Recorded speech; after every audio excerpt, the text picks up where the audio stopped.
an hour and a half and just came pouring out, really. I just wanted to stipulate what a thoroughly wonderful person we had just lost. A wax seal bearing the hidden crest of his sister remains unbroken in his grip, surviving 26 years of silence. In a move that has left the entire United Kingdom utterly paralyzed, Diana's brother just unleashed a deeply buried revelation, shattering decades of quiet grief. Holding the title of the 9th Earl Spencer, Charles took on the burden of safeguarding the late Princess of Wales's most lethal secrets. He acted as a fiercely protective shield for Harry and William, vowing to defend them against the palace's ruthless mechanisms. To the crown and his late sister, he made a sacred pledge to take her desperate final prophecy to the grave. However, a catastrophic rupture occurring secretly between the two princes yesterday evening gave him no choice but to act violently. What terrifying vision of her son's destiny haunted Diana just 4 days before her fatal crash? For what reason was the Earl expressly forbidden from unsealing this message unless a total brotherhood betrayal occurred? And what sinister hidden disaster unfolded last night, driving him to invite the monarchy's ultimate wrath by finally speaking out? Viewers across the nation did not tune in to a brightly lit London studio or the triumphant sounds of orchestral music. Instead, their screens flickered to display the cavernous, eerily silent library of Althorpe House on a crisp Tuesday morning. Dancing dust motes hung in the chilly air, illuminated by pale rays streaming through towering mullioned windows. Behind a massive oak desk sat Charles, the 9th Earl Spencer, rigid and uncompromising. Facing him were solely a veteran producer and a solitary cameraman, stripping away any royal commentators or teleprompters. The atmosphere was so suffocatingly quiet that the millions watching from their phones and living rooms could physically feel the weight of it. Resting deliberately in the middle of his desk was an aged mahogany box, sporting brass hinges heavily tarnished by time. His gravelly voice, burdened by decades of mourning yet infused with an iron determination, finally broke the silence. "The world has spent 26 years speaking on behalf of my sister," Charles began. "The press, the palace, and biographers have all claimed her narrative." Gently tracing the ancient polished wood with shaking fingers, he leaned into the camera. "Today I am speaking for her." As he unfastened the brass clasp, the entire country seemingly held its breath. He declared that by doing this, he was violating a sacred vow, a promise sworn a mere 4 days prior to her passing. Lifting the lid, Charles revealed a single, heavy blue envelope. Lacking any official Kensington Palace letterhead or embossed royal crest, it was instead secured by a thick mound of crimson wax. Pressed into the center was a crude but unmistakable swallow frozen in flight. Most would see merely a bird, but to anyone familiar with the Spencer family's deeply guarded past, that image was a phantom. It served as a secret childhood code, a symbol stamped onto hidden notes shoved beneath nursery floorboards by Diana to soothe Charles after their mother's departure. Between them, the swallow represented one unwavering concept: absolute, unvarnished truth. Staring piercingly into the lens, Charles explained that his strict instructions were to never open this envelope unless their family suffered a highly specific, devastating catastrophe, one his sister anticipated. With horrifying clarity during the summer of 1997, he elevated the time-burdened paper, its edges slightly yellowed.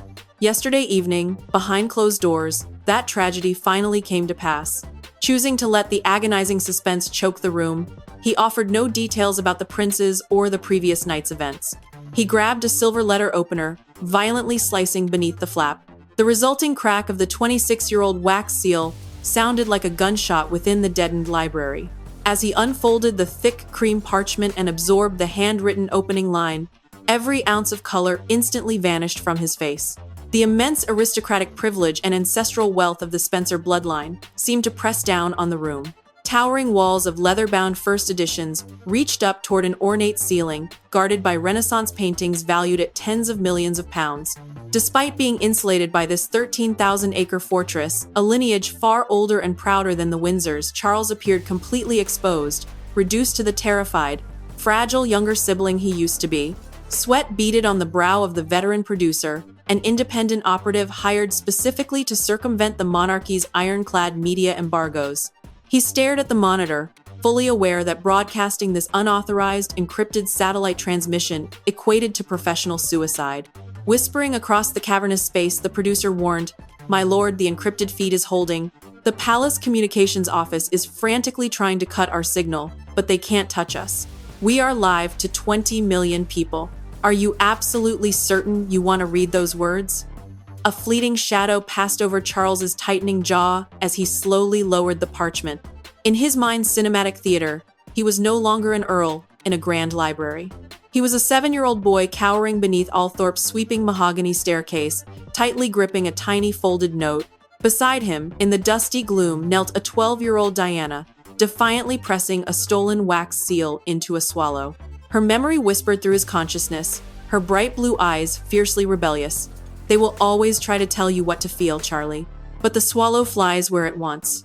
It only answers to the truth. Gripping the letter until his knuckles turned white, Charles shattered the quiet like broken glass. I am certain, he finally responded, because if I do not read this today, the crown will finish what it started in Paris, and William and Harry will never speak to each other again. Moving in seamlessly, the camera magnified the microscopic shaking of the aged paper in Charles's grip. The producer held his breath, acutely conscious that 20 million citizens were doing the exact same thing.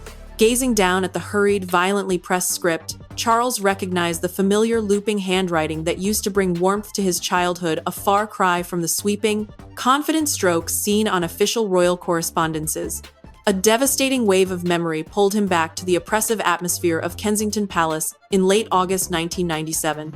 He visualized Diana pacing the shadowy drawing room, her mounting panic masked by the heavy, cloying aroma of her favorite white gardenias. Her icy fingers had slammed the mahogany box against his chest, her wide eyes frantically scanning the heavy velvet drapes as if the very architecture was eavesdropping. They are changing the narrative, Charles. Her phantom voice trembled in a totally uncharacteristic manner.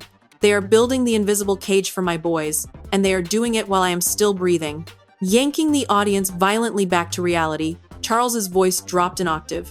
She wrote this on August 27, 1997, exactly 4 days before the crash in Paris.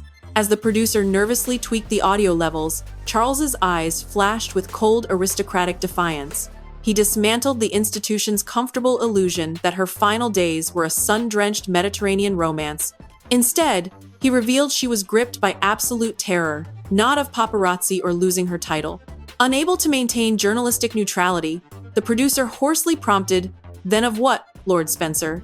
Of the slow, calculated poison they were already dripping into William and Harry's ears. Charles fired back, his gaze locked onto the letter. He recalled the heartbreaking way Diana observed her sons playing that final summer, noting how the palace staff subtly engineered victories for the heir, while the spare merely watched. It was a terrifying preview of the emotional isolation she foresaw. Tracing a line of faded blue text, he explained her explicit directive. Do not bring this to the light unless my boys turn their backs on one another. If they forget they share the same blood, read them this. For decades, Charles watched the royal machine methodically alienate the spare and isolate the heir, hoping they would heal. Choking on a jagged breath, he revealed the breaking point. But last night, a line was crossed that cannot be uncrossed.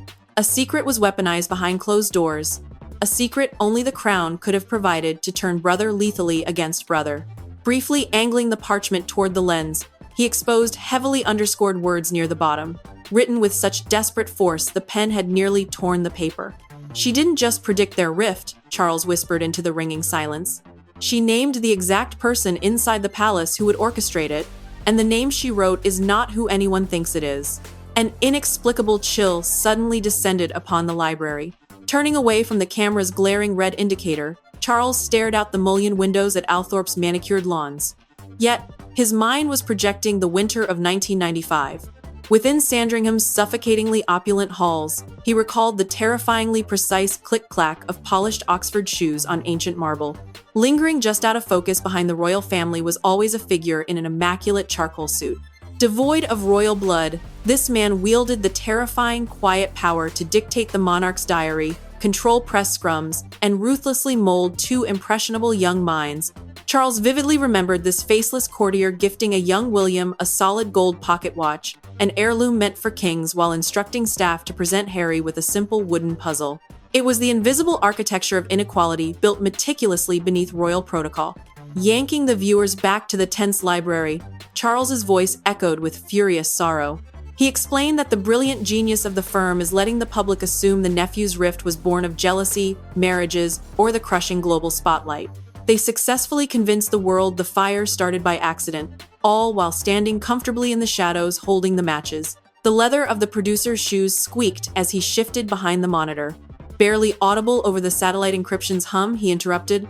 "Lord Spencer, are you saying this individual, this architect, is still operating inside the palace today?" Staring heavily back to his sister's faded ink, Charles confirmed, "He never left. He is not a royal. He is the invisible hand that guides the crown." And Diana saw his entire blueprint before it was ever constructed. Clearing his throat with a grating sharpness, Charles channeled his sister's absolute terror, reading directly from the trembling parchment. Her words warned of a guardian assigned to the boys, a man who would smile and bow low to Her Majesty, but who answered only to the cold survival of the institution. This operative would systematically convince William that familial love is a dangerous liability, while teaching Harry that he is fundamentally replaceable. Brushing his thumb across a tear-stained smudge, a physical, heartbreaking ghost of Diana's profound despair, Charles's expression hardened into impenetrable stone. "But that is not the terrifying part," he whispered into the microphone. "She didn't just warn me about his psychological warfare. She detailed the exact final maneuver this man would execute when the boys reached adulthood, a masterstroke designed to sever their bloodline forever." Staring directly into the lens with blazing clarity, he revealed, "She wrote down the exact date he would strike his final fatal blow against their brotherhood. And God help us all, the date written in this 26-year-old letter was yesterday." The distant, hollow chime of the estate's grandfather clock suddenly shattered the silence, striking the quarter hour. The producer's professional facade completely crumbled under the magnitude of the claim. "Yesterday?" he stammered, his breath catching. "Lord Spencer, how could she possibly know a specific date decades in advance?" Without blinking, Charles's mind was violently pulled backward 12 hours to his suffocatingly dark study. Through lashing midnight rain against Althorpe's leaded windows, his secure, encrypted mobile phone had vibrated. Only one other person possessed that line: Margaret, an elderly, invisible royal archivist whose unshakable, lifelong loyalty Diana had purchased decades ago by quietly funding her daughter's life-saving heart surgery. Through choked sobs, Margaret had whispered the horrific details of a secret midnight summit at Windsor. She described the charcoal-suited courtier sliding a heavily redacted, centuries-old legal parchment toward a pale, exhausted William. Framed as protecting the ailing monarchy, it was a devastating legal erasure, the absolute irrevocable severance of Harry's bloodline from the royal archives. Mentally cornered and isolated by relentless psychological warfare, William had signed it. She didn't predict the day of the week or the weather. Charles's low, dangerous rumble commanded the absolute attention of millions. She predicted the exact chronological trigger. She knew that the machinery of the palace operates on a rigid mathematical timeline. She knew that exactly 6 months after the transition of the crown reached its most vulnerable point, this courtier would strike. The cream parchment shook violently against Charles's tailored cuffs as the room's pacing shifted from cold dread to frantic urgency. He spat out the bureaucratic lie fed to the public yesterday about the royal family simply restructuring its patronages, the words tasting like ash. The true protocol warned of in his hands was the act of severance. The courtier had successfully convinced William that his brother was no longer merely a distraction, but a terminal threat to the institution's survival, forcing the heir to choose between his mother's ghost and the weight of the crown. Gripping the desk edge with stark white knuckles, the producer listened as Charles revealed the devastating truth of the encrypted call. He didn't even look at the signature, Charles. He just stared at the wall. Whispering with a mixture of boiling anger and profound grief, Charles confirmed, and William signed it. He erased his brother. He did. But his eyes snapped back to the camera with sudden, terrifying ferocity. The courtier's fatal miscalculation was believing William's signature had permanently silenced Diana's influence. Flipping the ancient parchment over, Charles exposed an isolated paragraph at the very bottom, the hurried ink bleeding through the heavy paper. "She left one final instruction," Charles breathed, the library air suddenly feeling depleted. "A weapon she handed to me to detonate the very foundation of the palace if this day ever came. And it requires me to reveal what actually happened in the tunnel in Paris." The mere mention of the Paris tunnel violently fractured the room's heavy atmosphere. Squeezing his eyes shut, Charles was brutally dragged back to the blindingly white, sterile corridors of the Pitié-Salpêtrière Hospital on August 31st, 1997. He could still smell the sharp metallic tang of ozone and iodine. Yet the most horrifying memory etched into his psyche wasn't his sister's agonizingly silent room. It was the man standing just outside it. Walking down the hall to identify her body, a shell-shocked Charles had crossed paths with the exact same charcoal-suited courtier, quietly sliding a crushed plastic evidence bag containing Diana's personal effects into a leather briefcase, deployed not to mourn, but to sanitize the crime scene. For 26 years, Charles forced himself to believe it was merely unfeeling royal protocol, but the trembling parchment now rewrote history with sickening clarity. The world was spoon-fed a story of a drunk driver and a tragic high-speed paparazzi chase, Charles rasped, his gravelly whisper forcing the producer closer to the audio monitor. A narrative of chaotic, unfortunate happenstance. But my sister was not a victim of chaos. She was a casualty of a schedule. The silence became deafening as the producer gasped, "Lord Spencer, are you alleging a targeted assassination on live television?" Decades of suppressed fury burned in Charles's eyes. "I am not alleging anything. I am reading the sworn testimony of a woman who uncovered the blueprint of her own demise." He explained that Diana wrote this 4 days before her death because she intercepted the plan. She knew palace operatives had deliberately altered her route and intentionally compromised her security protocols. Slowing his words to an agonizing crawl, Charles let the devastating truth settle over the stunned nation. This letter was her ultimate failsafe. If this monster ever succeeded in tearing her boys apart, exposing his true nature was the only way to break his psychological grip on William. The heir had signed the severance yesterday, believing he was saving the crown, entirely oblivious that his entire adult life had been guided by the very architect of his mother's death. Setting the cream-colored parchment down with immense care, Charles moved his trembling fingers toward the seemingly empty mahogany box as the camera zoomed in tightly. A dark, dangerous resolve settled over his aristocratic features. He whispered that palace lawyers could easily dismiss words on a page as a frightened woman's tragic paranoia. Which is exactly why she didn't just leave me a letter. She left me the physical proof. Pressing his thumb fiercely against a specific worn corner of the faded blue velvet lining, a mechanical click echoed like a gavel in the deathly quiet library. The hidden false bottom sprang upward to reveal a shallow, lead-lined recess. Exhaling a long, shuddering breath, Charles was transported back to that humid August night in Kensington Palace when Diana had shoved the bizarrely heavy wooden chest into his hands. He had spent 26 years assuming the weight came merely from thick wax and heavy paper. Only last night, after the encrypted Windsor call confirmed William's catastrophic betrayal, did he finally open the box in solitude and discover the terrifying truth of its gravity. Reaching deliberately into the concealed compartment, he pulled out 2 objects. The first was a partially charred, folded sheet of official royal household stationery, its edges deeply stained with the undeniable, rust-colored hue of dried blood. The second was a heavy silver security cipher key, the exact kind issued exclusively to the absolute highest tier of palace intelligence officers.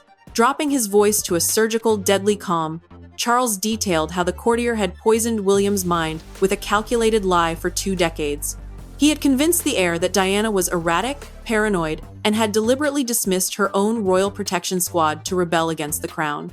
This lie was designed to make William view her death as an unfortunate consequence of her instability, rendering him a compliant, emotionally detached successor. The sheer treasonous magnitude of the broadcast fully crystallized as the color drained from the producer's face. "Lord Spencer, what is that document?" Unfolding the stiff, stained paper with agonizing care, Charles replied, "This is the official classified security manifest for August 31st, 1997. My sister intercepted it from the courtier's private desk just hours before she fled to Paris. It was an undeniable, direct order stripping her of her elite British security detail, abandoning her entirely to the ensuing chaos." Holding the cold silver cipher key to the pale morning light, Charles's eyes burned with tears of unfiltered rage. He declared that this cipher key perfectly matched the digital signature on the withdrawal order. "It belongs to the exact same man who stood in Windsor Castle last night and convinced William to legally erase his brother. The man who orchestrated the mother's demise is the exact same man who just successfully executed the assassination of her son's brotherhood." As an oppressive, suffocating silence choked the library, the tension snapped like a taut wire. "But I did not just bring this proof to a television camera," Charles whispered. 10 minutes before they went live to the nation, he had ensured an exact, authenticated replica of the blood-stained order was hand-delivered directly to the breakfast table at Adelaide Cottage. Stepping back in shock, the producer gasped that he had sent it directly to Prince William. Refusing to break eye contact with the lens, Charles confirmed. Yes, and I know he has just opened it because 30 seconds ago the encrypted palace switchboard went entirely, inexplicably dead. Hanging in the library like a suspended guillotine, the revelation that Charles had bypassed the impenetrable royal security apparatus to deliver a 26-year-old piece of blood-stained treason directly to the future king shattered the broadcast's foundation. Abandoning the camera monitor, the producer staggered backward, hands trembling as the realization hit. He wasn't merely filming a confession. He was broadcasting the real-time collapse of the modern monarchy. Leaning back into his heavy leather chair, Charles felt the righteous adrenaline drain away, leaving the exhausting, profound ache of a 26-year vigil. Staring out the ancient leaded windows, his mind violently pulled him to the agonizing funeral march of September 1997. He recalled a traumatized, 15-year-old William staring blankly ahead, his young face a mask of unspeakable trauma. At that precise moment, the charcoal-suited courtier had emerged from the shadows, clamped a heavy hand on the boy's shoulder, and whispered, "Do not weep, sir. A king does not break. The crown is your only family now." The psychological Iron Maiden had snapped shut. For decades, William had worn that heavy gold pocket watch from Sandringham, utterly unaware that it was the very chain tying him to his mother's executioner. Suddenly, the library's oppressive silence was violently shattered by a noise that made the producer jump out of his skin. It wasn't the encrypted mobile phone, but the massive antique rotary phone resting on the edge of Charles's desk, a direct, unlisted landline known exclusively to immediate blood relatives. The metallic bells tolled 1-2 times, echoing like a church knell across the live televised feed to 20 million terrified Britons. Hand shaking, Charles reached across the polished oak and lifted the cold black receiver. A long, agonizing hiss of static was followed by the sound of a ragged, suffocating inhalation of breath. "Uncle Charles," a voice cracked through the receiver. Stripped of the Prince of Wales's polished, heavily rehearsed baritone, it was the terrified, broken sob of a 15-year-old boy waking up to a lifetime of manipulation. He was standing right beside me when I opened the envelope. He tried to take the paper from me. As tears spilled freely down his weathered cheeks and soaked his collar, Charles whispered with ferocious, protective love, "Where is he now, William? I locked the doors." "I've ordered my personal security to detain him," William responded. In an instant, the shattered boy hardened, seizing control of his own mind with the undeniable, terrifying timbre of a true king. "And Uncle Charles, Harry is on a plane. I called him. He is coming home." Placing the receiver gently back onto its cradle, the click of the plastic served as the final period at the end of a 26-year sentence. Turning slowly back to the camera, Charles's eyes shone with the absolute triumphant vindication of a brother who had finally completed his life's work. The failsafe had detonated. The swallow had finally flown free. "My sister's final wish is fulfilled," Charles spoke softly, a profound peace radiating through millions of screens. "The truth has saved her boys." Offering no pundit commentary, no outro music, and no carefully worded royal response, the broadcast instantly cut to black. All that remained was the devastating, undeniable reality of a mother's love reaching from beyond the grave to destroy her enemies, leaving an entire nation sitting in staggering, absolute silence.